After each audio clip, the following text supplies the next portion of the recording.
All right.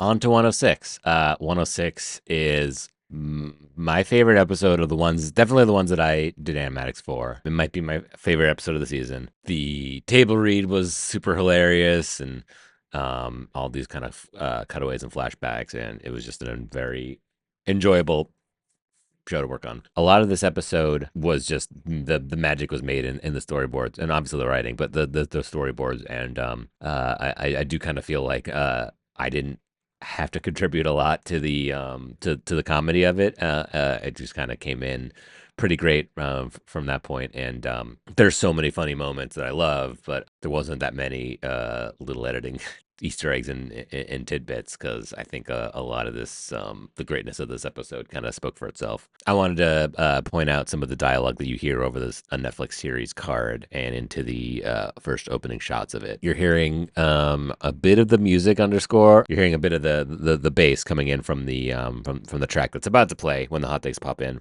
One thing that Colin decided was a fun thing to do with these a Netflix series, black background, orange text thing, is just to kind of play with some. It was usually a score, some kind of score thing, but some kind of sound design that hints at something that happens later in the episode. Casey and Jeff, the composers, help make that a possibility. So you're hearing a bit of a very muffled bass line of the Hot Date song that's about to come in. And then, as just something interesting to hear, we just kind of thought, Colin just thought that hearing some of this husband's bored noises, bored grunts, like, these foods don't make me horny. So that's kind of what you're hearing at that point. One other quick aside for music, we did this even before the score was written. I just kind of pulled in a temp hip hop kind of bassy, horny kind of song for this, but just to kind of hear the bass line come in that was kind of always the idea of like this music is coming from this box. Then the music comes up as the hot dates pop out. And I think the kind of soundscape that you hear at the beginning of the series when we're looking at the Vegas sky and it pans down to the courthouse, I think you might still be able to hear the hot dates bass line as if it was coming from a car. So that's a little Easter egg there. The next sound thing that I wanted to point out is all the sound ups that you can hear interrupting the mayor during his speech. We had versions of those written in from basically scratch before recordings were made. The previously mentioned Branson Reese has some sound ups in there, Paget's in there, and then Mike Mitchell has some great sound ups in there too. That came in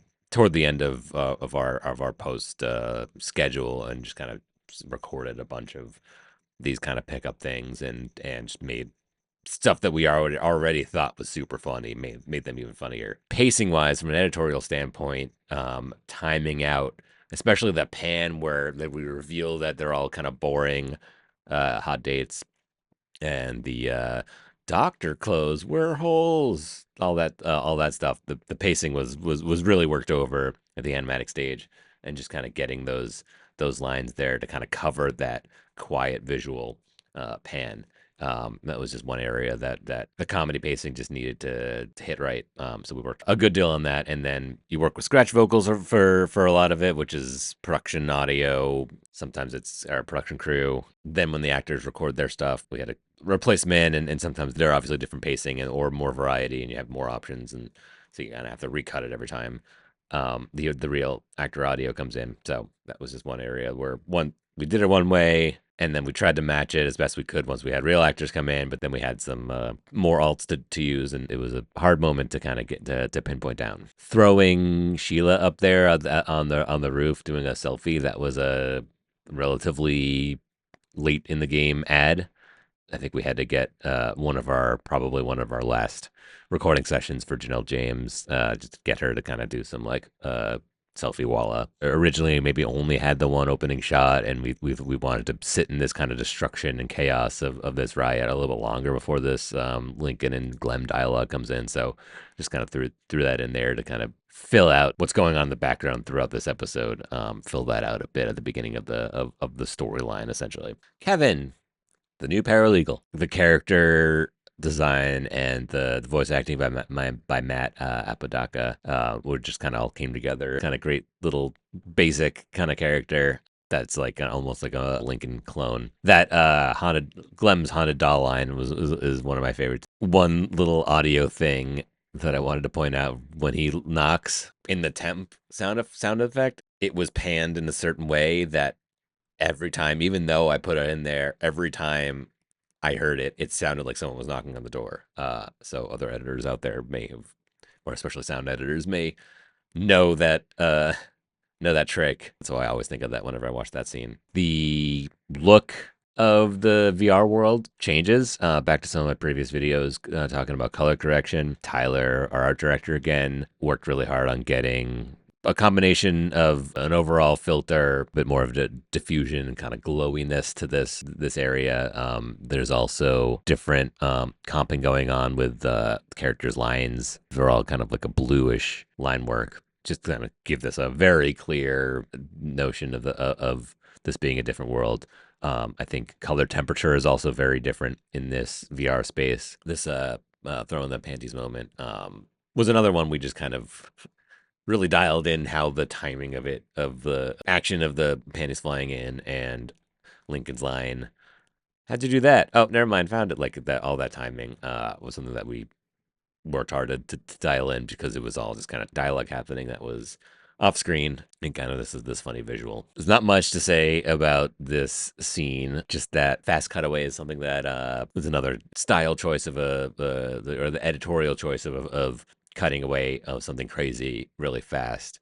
I mean, this is kind of like coming out of it and reacting to it in this sense, but that was always one of my funnier edits. The reveal of Lincoln in the rat suit. I feel like we got the Lincoln Rat Walla later in the game too, so that was also kind of like an ad that we added in and made sure that we had the character opening his mouth and doing that lip sync. So that Elvira joke where he goes, huh? Huh?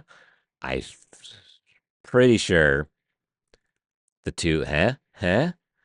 Is the audio from the first huh duplicated and then slightly pitched up. So he's kind of like, huh? Huh? I think out of necessity because we wanted him to kind of be like, yeah, yeah, kind of like that, but and he may not have done two that were kind of progressing that way. Small little trick that we did at the animatic phase and stayed in, but also the dialing in the how long the silences before he goes, huh? Huh? And kind of repeating that, like that was also something we really dialed in to make sure that it was playing the best way for the comedy. I also love that porn online bit where they run across the screen. It's more subtle in the final mix, but there's a fun pan on Glenn as he runs from screen right to screen left that I always loved when even when you can kind of do a temp version of that during the animatic and pre-mix stages. This is always something to me very satisfying about hearing and seeing a character go from one side of the screen to the other and having the audio kind of follow. Another Branson Reese shout out. His original scratch on Glem for that porn online thing always made me laugh as well. But Stevens also makes me laugh, so it's just a funny line. That little bit of Lincoln from off screen saying stop sending your response or calling back to the same thing Irene just said, that was a very late ad that we had to get picked up, but I think it does really button that whole bit. The three characters at this moment talking over each other. One other difference of Scratch vocals often being different lengths than the real one. The Scratch vocals, I think, because they were all kind of recorded together, uh, all nicely synced up and ended at the same time and still got Lincoln's I don't have any male friends line out because naturally with scheduling purposes and whatever when you record actor vocals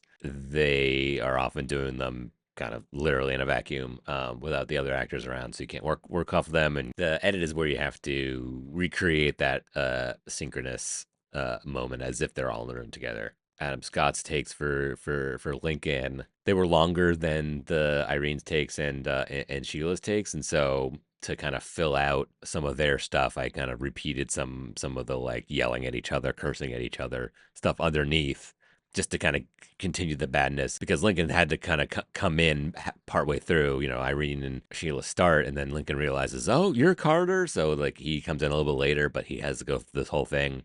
I had to fill out Irene and Sheila's Wallab to still get out their final thing so that Lincoln can button it by saying the male friends line. A little quick note on this, on the music of this one, the animatic phase for the temp music. Colin was like, yeah, some kind of like driving a video game kind of style thing. So I think I found the like Dr. Mario theme that worked really well, and he was like, this works really well. And then we really had to have Casey and Jeff mimic that on this scene. Another temp music thing at the animatic phase, because this scene was inspired by the birds, I just like pulled the birds sound effect from the movie The Birds and used that as the temp. Not an editing thing, but shout out Guster as that song. Happy that they ended up with this one, just because it was kind of a Glass family fave.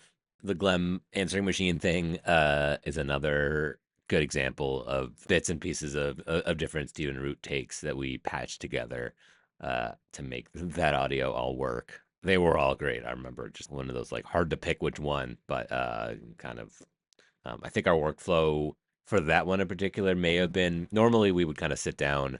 I would cut in takes based on what I felt is made sense, and then I would sit down with Cullen to review the whole episode worth of takes, and then we would kind of listen through and make the changes and stuff like that. But I feel like sometimes, because of scheduling things or whatever, instead of doing that process, we would send the cut, like kind of the editor's version of the cut, alongside maybe some alts, or even just like the folder of here's all the takes, and on his own time he would listen to them and say like, yeah, I like this part of what you did, but then at that word use take one 1B for this line, for this word, through this, and then go back to what you did, or use this take for the rest of the line. So it kind of, if it wasn't this scene, it was other scenes throughout the series of times which we would kind of cut the dialogue that way, using kind of like a paper script. Those quick cutaways was also, it was in the animatic phase, but I don't believe they were originally in the original locked script. And as we were working the animatic, the Colin kind of stopped down and thought of a bunch of Vegas-y cutaways, Rat Pack themed cutaways to go through. So those all kind of just came out of his brain and ended up on the. I mean, that's the whole series, but that was a good kind of like representative example of the way the show was made. But we had temp audio in there for a while, and then through pickups we had to get like Stephen Root and Shannon singing the meatball lasagna bit.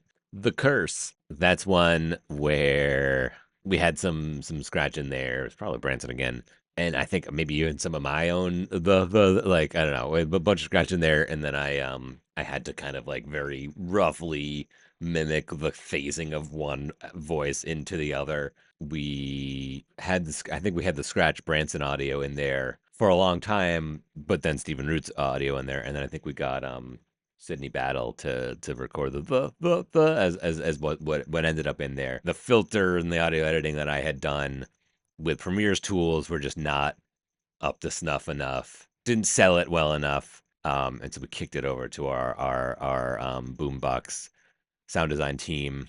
I believe Tess did this final effect on this with mixing by Jacob. A little bit of tag team work. Here's my best attempt, but you got the better tools and skills to do it. So that's how it goes. One small Kevin bit. Matt had a bunch of good takes of the "That's my car," and we did a bunch of ways. Like the sad one that's in there.